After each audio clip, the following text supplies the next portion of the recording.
तू ही रे माझा मितवा या मालिकेच्या आजच्या भागामध्ये आपण पाहणार आहोत. अर्णव आता जात्यावर बसलेला आहे. जात्यावर धान्य दळण्यासाठी तो तयार झालेला आहे. त्याने सगळी व्यवस्थित तयारी देखील केली आहे. जात्याची पूजा देखील त्याने केलेली असते. तेव्हाच ईश्वरी आणि अंजली देखील आलेले असतात. ते पाहतात की अर्णव अगदी तन्मयतेने सर्व काही करत आहे. त्याने व्यवस्थित जात्याची पूजा देखील केलेली पाहून सर्वांनाच आश्चर्य झालेलं आहे. कारण अर्णव कधी असं करत नसतो, पण आज मात्र तो अगदी शांतपणे आणि तन्मयतेने सर्व काही करत आहे. हे पाहून ईश्वरीला तर खूपच आनंद होतो. ईश्वरी त्याला म्हणते, "आज तुम्ही सगळं काही केलेलं आहे." तो म्हणतो, "हो, माझ्या आईला आवडतंय म्हणल्यानंतर मी काही करू शकतो. माझ्या आईनं मला सांगितलेलं आहे की पूजा व्यवस्थित आणि शांतपणे करायची आहे." असं म्हणल्यानंतर ईश्वरी देखील आता तेथे बसलेली असते. ईश्वरी त्याला दाखवत असते की कशाप्रकारे जात्यावर धान्य दळायचं असतं ते. पण अर्णव तिला म्हणतो, "हे तर मला माहीत आहे." खरं तर त्याला काहीच माहीत नसतं. पण ईश्वरी जसं-जसं जे काही सांगते ते फॉलो करत असतो. पण सांगताना मात्र म्हणत असतो की मला हे सगळं माहिती आहे. ईश्वरीचे देखील हे लक्षात आलेलं असतं. कारण अर्णवने या अगोदर जात्यावर कधीच दळलेलं नाहीये. पण मला काही माहिती नाही असं तो कधी मान्य करणार नाही. हे सगळं मला माहिती आहे असंच तो म्हणणार. तरी देखील ईश्वरी त्याला सांगत असते की कशाप्रकारे जात्यावर धान्य दळावं लागतं. ईश्वरी त्याच्याकडे एकटक पाहत असते. ईश्वरीला असं वाटत असतं की आज अर्णव सर हे काहीतरी वेगळेच आहेत. तर अर्णव देखील ईश्वरीकडे पाहत असतो. दोघांनाही असा छान वेळ मिळालेला आपल्याला पाहायला मिळतोय. हे सगळं अंजली मात्र लांबून पाहत असते की दोघेही एकमेकात कसे हरवत जात आहेत. आणि लगेच ईश्वरी त्याला सांगते, "हे मध्ये आहे ना, यामध्ये हां, यात असं धान्य टाकायचं असतं आणि त्यानंतर असं-असं ह्याला गोल फिरवायचं असतं." अर्णव म्हणतो, "हो." अर्णव म्हणतो, "एका हाताने जातं फिरवायचं आणि दुसऱ्या हाताने धान्य टाकायचं. बरोबर आहे ना?" ईश्वरी म्हणते, "अगदी बरोबर आहे. तुम्हाला तर सगळं काही येतंय." आता अर्णव देखील खुश झालेला असतो. अर्णवने बरोबर मधोमध धान्य टाकलेलं असतं आणि तो गोल फिरवत असतो. जातं फिरायला सुरुवात झालेली असते. अर्णव मात्र ईश्वरीकडे अधूनमधून पाहत असतो आणि ईश्वरी देखील त्याच्याकडे पाहत असते. खरं तर ईश्वरीला खूपच आश्चर्य वाटतंय. एरवी देवदेव न करणारा, मंदिराची पायरीसुद्धा न चढणारा अर्णव आज मात्र देवळात आलेला आहे आणि पंडितजींनी सांगितल्याप्रमाणे यथासांग पूजा करायला देखील तयार झालेला आहे. अर्णव जातं फिरवत असतो आणि मध्ये धान्य देखील टाकत असतो. अर्णवमध्ये झालेल्या बदलाने ईश्वरी मात्र खुश असते. आईसाठी का होईना, पण ईश्वर जे काय करतोय ते खरंच वाखाणण्याजोगं आहे असंच तिला वाटत असतं. अर्णवने आता जातं फिरवून पीठ तयार करायला सुरुवात केलेली असते. पण तेवढ्यात जातं हालतच नाही. जातं एकदम घट्ट बसल्यासारखं झालेलं असतं. तेव्हा ईश्वरी त्याला सांगते, "असं होत असतं. तेव्हा अलगद फिरवायचं असतं. तुम्ही असं जोर लावताय त्यामुळे जातं तुमच्या बाजूला सरकत आहे." तेव्हा ती त्याला दाखवते, "थांबा, मी तुम्हाला दाखवते की कशाप्रकारे दळायचं असतं." असं म्हणून आता ईश्वरीने देखील त्या खुंट्याला हात लावलेला असतो आणि आता दोघेही त्या खुंट्याला धरून दळत असतात. म्हणजेच दोघेही आता पूजा पार पाडण्यासाठी लागणारं धान्य एकत्र दळताना आपल्याला दिसत आहेत. शंकर पार्वतीचाच आशीर्वाद अर्णव आणि ईश्वरी यांना मिळालाय अशी भावना आता अंजलीची झालेली असते. दोघं किती क्यूट दिसतायत अशी भावना अंजलीच्या मनामध्ये येते. यांना अजिबात नजर लागू नये असं म्हणून ती त्यांची नजर देखील काढते. ईश्वरी आणि अर्णव आता एकत्र जात्याने धान्य दळत असतात. आता याच धान्याचं पीठ होणार आणि याच पिठापासून जी भाकरी होईल त्यानेच देवाची पूजा केली जाणार आहे. या सगळ्या गोष्टीचा कितीतरी आनंद अंजलीला होत आहे. कारण तिला जे अपेक्षित होतं तेच घडलेलं आहे. आपोआप लावण्या बाजूला पडलेली आहे, तर ईश्वरी पुढं आलेली आहे. ते नुसती पुढं चाललेली नाहीये, तर ईश्वरी आणि अर्णव एकत्र बसलेले आहेत. ईश्वरी आणि अर्णव एकत्र बसून जात्यावर धान्य दळत आहेत. म्हणजेच हा दैवी संकेतच आहे. लावण्यानं किती काय करायचं ते केलं तरी देखील लावण्या पाठीमागं पडली आणि ईश्वरी आणि अर्णव यांचीच जोडी कायम राहील असं अंजलीला वाटत आहे. हाच दैवी संकेत आहे. म्हणून तर लावण्या मागं राहिलेली आहे असं तिच्या मनामध्ये येत असतं. ईश्वरी अर्णवला सांगते की अगोदरच्या बायका असं दळण दळत असताना ओव्या गात असायच्या. त्यामुळं किती वेळ निघून गेला ना तेच कळायचं नाही आणि मनोरंजन देखील व्हायचं. असं म्हणून तिने देखील एक छानसं गाणं गायला सुरुवात केलेली आहे. ऐरणीच्या देवा तुला थिनगी थिनगी वाहुर, आबाळागत माया तुझी आमावरी राहू दे. सुख थोडं दुःख भारी दुनिया ही भली बुरी, घाव बसल घावावरी झुंजायाला सोसायाला अंगी बळ येऊ दे. असं गाणं तिनं गायला सुरुवात केलेली आहे. तिच्या त्या गोड आवाजात आणि जात्याच्या त्या दळण्याच्या आवाजामध्ये अर्णव तर हरवून गेलेला आहे. त्याला कधीच वाटत नव्हतं की इतका आनंद एखादं धान्य दळताना देखील होत असेल. ईश्वरीचं गाणं, मंदिरातलं ते पवित्र वातावरण आणि दोघं दळणारे ते पाहून अंजली देखील खुश झालेली आहे. ईश्वराला हेच मान्य होतं म्हणून त्याने हे सगळं घडवून आणलंय असंच तिला वाटत असतं. आता ईश्वरी आणि अर्णव यांनी पुरेसं पीठ तयार केलेलं असतं. आता या पिठाची भाकरी करायची असते. अंजली त्यांना म्हणते की आता हे सगळं पीठ त्या ताटामध्ये काढून ठेवा. ते दोघेही ते पीठ काढत असतात. दोघे देखील अगदी तन्मयतेने हे सगळं करत असतात. जराही एकमेकांना भांडत नसतात किंवा जराही एकमेकांवर चिडचिड करत नसतात. त्यांच्या त्या दोघांचं रूप पाहून अंजली खूपच खुश झालेली आहे. ईश्वरीच खरं तर सून व्हायला पाहिजे. आजीच्या मनामध्ये काहीतरी यायला पाहिजे आणि ती म्हणली पाहिजे की ईश्वरीच सून पाहिजे, असे विचार आता अंजलीच्या मनामध्ये येत असतात. अर्णव अंजलीला सांगतो की आता सगळं काय झालेलं आहे. आता काय करायचं ते सांगा. तेव्हा अंजली सांगते, अजून सगळं झालेलं नाहीये. अजून भाकरी करायची आहे आणि त्यासाठी तुला चूल तयारी करावी लागणार आहे. तुम्ही दोघांनी मिळून जर चूल केली तर बरं होईल, असं ती सांगते. तेव्हा ईश्वरी म्हणते, हां, मी देखील तुम्हाला मदत करेल, काही काळजी करू नका.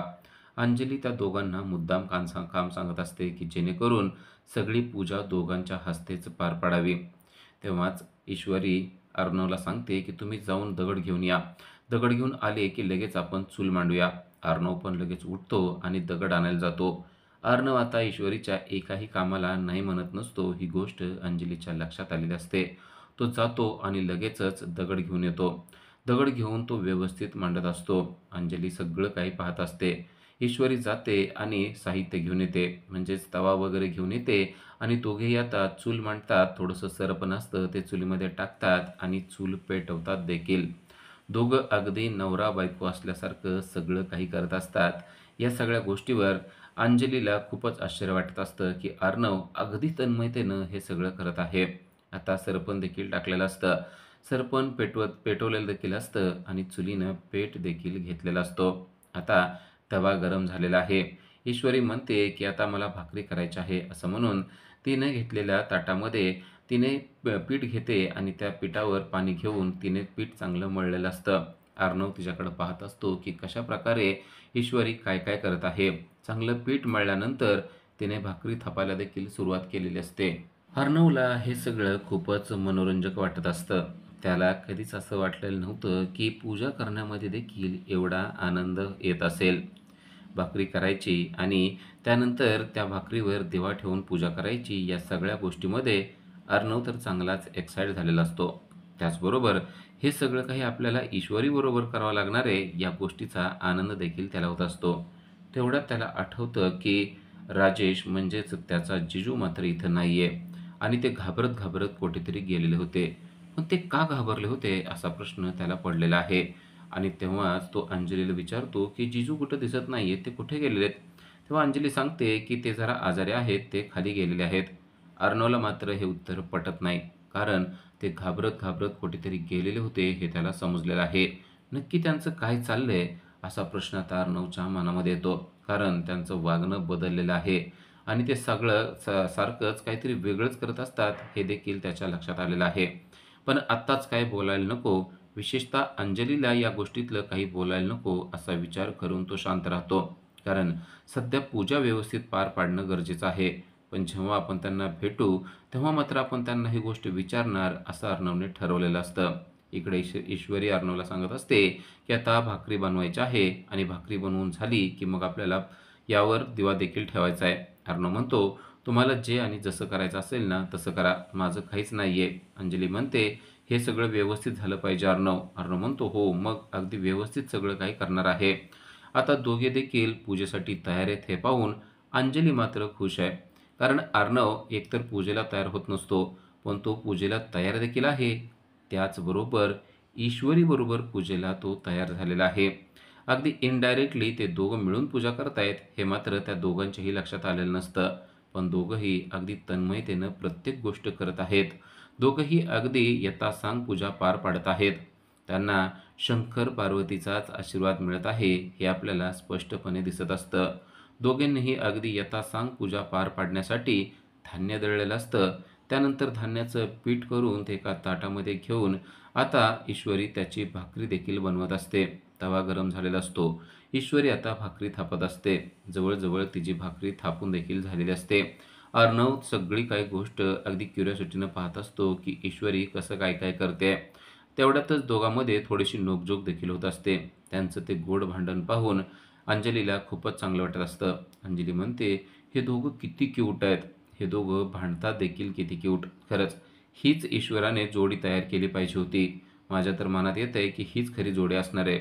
आजीला अजून समजलेलं नाहीये की ईश्वरी आणि अर्णव हेच मेड फॉर ईच अदर आहेत. आजीला काहीतरी देवी साक्षात्कार झाला तर बरं होईल आणि आजीने यांचंच लग्न जमवलं तर बरं होईल असे विचार अंजलीच्या मनामध्ये येत असतात. आता ईश्वरीने भाकरी भाजायला देखील सुरुवात केलेली असते. आता जवळजवळ सगळं झालेलंच असतं. तेवढ्यात तेथे लावण्या पोचलेली आहे. चला झालंय ना सगळं, भाकरी दे बरं माझ्याकडं असा हुकूमच तिनं ईश्वरीला सोडलेला असतो. तेव्हा अर्णव चिडतो आणि म्हणतो, आत्तापर्यंत तिनं काय काय केलं ते तुला माहिती नाहीये आणि तू आता डायरेक्ट भाकरी न्यायला आलीस व्हय. तुला अक्कल आहे का काय? आता तुला अजिबात काय मिळणार नाही, असं म्हणून डायरेक्ट तिचा अपमानच केलेला असतो. तेव्हा तिला कळतं की आपण काहीच मदत करत नाहीयेत ही गोष्ट आता अर्णवच्या लक्षात आलेली आहे आणि ती शांत बसते. तेव्हा अंजली म्हणते, अर्णव चला आता ही भाकरी घ्या आणि त्यावर दिवा वगैरे सजवा. भाकरी व्यवस्थित ठेवून ती आता आपल्याला पूजेसाठी घेऊन जायची आहे. ईश्वरी देखील आता पूजेसाठी तयार झालेली असते. ह्या सगळ्याकडं लावण्या पाहत असते. काही केल्या तिला ही पूजा पार पाडायची असते आणि त्यामुळं तिला ती भाकरी पाहिजे असते आणि ती भाकरी हातात घेऊन तिला पूजा देखील करायची असते. मात्र अर्णवने स्वतः आता नकार दिल्यामुळं काय बोलावं ते तिला कळत नसतं. ईश्वरी आता तन्मयतेनं भाकरीवर दिवा ठेवत असते आणि सगळी काही तयारी व्यवस्थितपणे पार पाडत असते. अर्णव ते सगळं पाहत असतो. अर्णवला आनंद या गोष्टीचा झालेला असतो की ईश्वरी त्याच्याबरोबर आहे आणि प्रत्येक गोष्ट शांतपणे पार पाडत आहे. पण आता लावण्याची मात्र चिडचिड व्हायला सुरुवात झालेली असते. लावण्याला वाटत असतं की हे सगळं आपल्या हातून व्हायला पाहिजे होतं. आपणच हे सगळं करायला पाहिजे होतं. कारण आता भाकरीवर दिवा देखील ठेवलेला असतो. आता ईश्वरी आणि अर्णव जातील आणि तेच दोघं पूजा करतील ही गोष्ट तिला मात्र चांगलीच खटकत असते. आणि आता खरोखरच ईश्वरी आणि अर्णव दोघं उठणार असतात आणि पूजेसाठी जाणार असतात. तेवढ्यात लावण्या तेथे आलेली आहे आणि ती अंजलीला म्हणते, आता मी ही भाकरी घेणार आहे आणि मी पूजेला जाणार आहे. अर्णवला मात्र भयानक राग आलेला असतो. कारण आत्तापर्यंत ती आली नव्हती, पण आत्ता अचानक तिला असं का वाटायला लागलं की हे मी करणार आहे, या गोष्टीचाच त्याला राग आलेला असतो. पण शेवटी अंजली त्याला म्हणते, अर्णव तिला घ्यायची तर घेऊ दे, नको भांडू. देवळामध्ये भांडण करायला नको, असं त्या अर्णवला समजावून सांगते. आता खुद्द अंजलीच असं बोलते म्हणल्यानंतर अर्णव शांत बसतो आणि म्हणतो, ठीक आहे, तुला काय करायचंय ना ते कर, असं म्हणून भाकरीवरचा दिवा आणि ती सजवलेली भाकरी, आरतीसाठीची ती भाकरी आता अर्णवने आणि ईश्वरीने लावण्याकडे दिलेली असते. लावण्या खुश होते आणि लावण्या ती भाकरी घेऊन आता पूजेसाठी मंदिराच्या दिशेनं चाललेली असते. अर्णवला असं वाटत असतं की हा ईश्वरीवर अन्याय होतोय, पण अंजलीच शांत बसा म्हणल्यानंतर तो काहीच बोलत नाही. पण लावण्या थोड्या दूर जाते आणि तिच्या पायामध्ये चांगलाच खडा रुततो. ती जवळची भाकरी लगेच ईश्वरीच्या हातात देते आणि म्हणते, ओ गॉड, कसं आहे ना या मंदिरामध्ये तेच मला कळत नाही. इतके बारके बारके खडे आहेत ना, मला इथं चालणं देखील नीट होत नाहीये.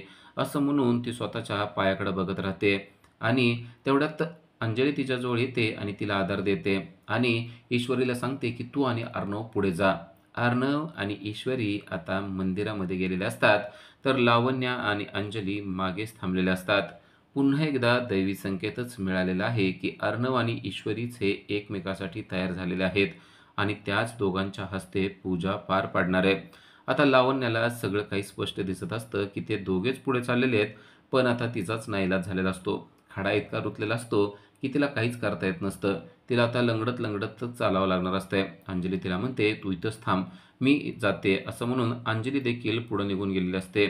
आता अंजलीला बरं वाटत असतं की सगळं काही अर्णव आणि ईश्वरी यांच्याच हाताने घडत आहे. पंडितजी पाहतात की अर्णव आणि ईश्वरी आलेल्या आहेत. तेव्हा त्यांना जाणवतं की हाच खरा दैवी संकेत असेल. हीच मुलगी अर्णवसाठी योग्य आहे. म्हणून तर ईश्वरानेच त्यांना एकमेकाच्या जवळ आणलेलं आहे, असं त्या पंडितजींना देखील वाटत असतं. आता भाकरीवरती दिवा ठेवल्यानंतर पूजा करायची असते, आरती म्हणायची असते, असं पंडितजींनी सांगितलेलं असतं आणि त्यासाठी ईश्वर आणि अर्णव तयार झालेले असतात. पंडितजी त्या दोघांकडे पाहतात आणि मनोमन त्यांना आशीर्वाद देखील देतात. ईश्वराच्या मनामध्ये तुमच्याच दोघांची जोडी आहे, असं त्यांनी मनोमन म्हणलेलं असतं. अजून लावण्या मात्र पाठीमागच असते. लावण्य आता यांच्या जवळ येण्याचा प्रयत्न करत असते, की जेणेकरून आरतीला का होईना पण मी आणि अर्णवच उभारणार असं तिला वाटत असतं आणि म्हणूनच ती आरतीच्या वेळेस आलेली असते. पण आता पंडितजी मात्र तिला जराही महत्त्व देत नाहीत. पंडितजींच्या मनामध्ये माहीत झालेलं असतं, की ईश्वर आणि अर्णव हेच पूजेसाठी योग्य आहेत आणि त्याप्रमाणे पंडितजीने पूजा देखील त्यांच्याकडून करून घेतलेली असते आणि आता आरती देखील करायची असते. आरतीसाठी अर्णवच्या हातामध्ये आरतीचं ताट दिलं जातं आणि बरोबर त्याच्या बाजूला म्हणजेच डावीकडं ईश्वरी उभा असते. जसं काय शंकर पार्वतीचा जोडा असेल अशा पद्धतीनं ते दोघे उभारलेले असतात आणि प्रत्येक गोष्ट अगदी तन्मयतेनं करत असतात. पंडितजी देखील त्यांच्याकडे पाहत असतात. हेच दोघे एकमेकासाठी योग्य आहेत, म्हणून तर हे दोघे एकमेकाच्या जवळ असे व्यवस्थित उभारलेले आहेत, असं पंडितजींना जाणवत असतं. आणि आता आरती देखील सुरू झालेली असते. ईश्वर आणि अर्णव यांनी मिळून ती आरती केलेली असते. पंडितजी त्यांना आशीर्वाद देत असतात. लावण्य देखील तेथेच उभी असते. तिला माहिती नसतं, की आपण अर्णवच्या डावीकडे उभारलं पाहिजे, पण ती मात्र त्याच्या उजवीकडे उभारलेली असते आणि तिला असं वाटत असतं, की अर्णव आणि आपण दोघे मिळून आरती करत आहोत.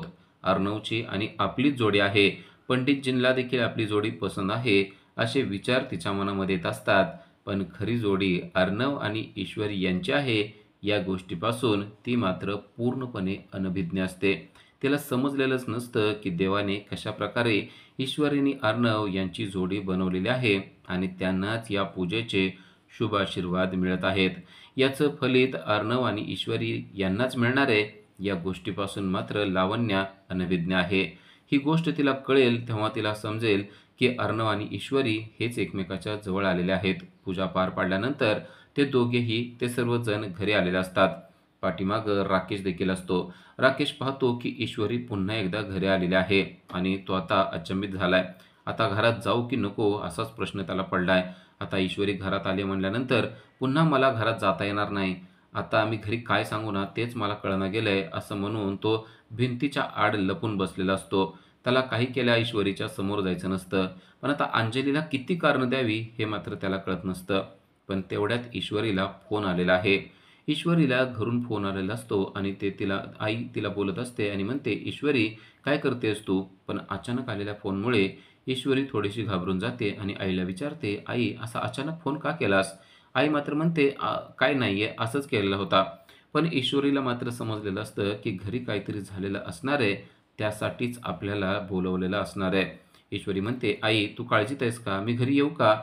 तेव्हा आई म्हणते, "नाही गं, असंच काही नाही. मी सहजच केला होता. तू विनाकारण उगाच धावत पळत येऊ नको. मी सहजच फोन केलेला होता." पण ईश्वरीला मात्र जाणवतं, की आई आपल्यापासून काहीतरी लपवतेय. आपल्याला घरी जाणं गरजेचं आहे, असं तिनं आता अर्णवला सांगितलेलं असतं. तेव्हा अर्णव म्हणतो, "पाहिजे असेल तर मी सोडवतो." तेव्हा ईश्वरी म्हणते, "नाही मी जाते, पण आजींच्या कामांचं मी काय करू?" अंजली म्हणते, "त्यांची काळजी तू अजिबात करू नको. मी आहे ना. मी आज त्यांच्याबरोबरच आहे. त्यांना जे काय लागेल ना ते सगळं मी त्यांना देते. तुला घरी जायचं असेल ना तर तू लगबगीनं घरी जा आणि काय झालंय ना ते मला सांग.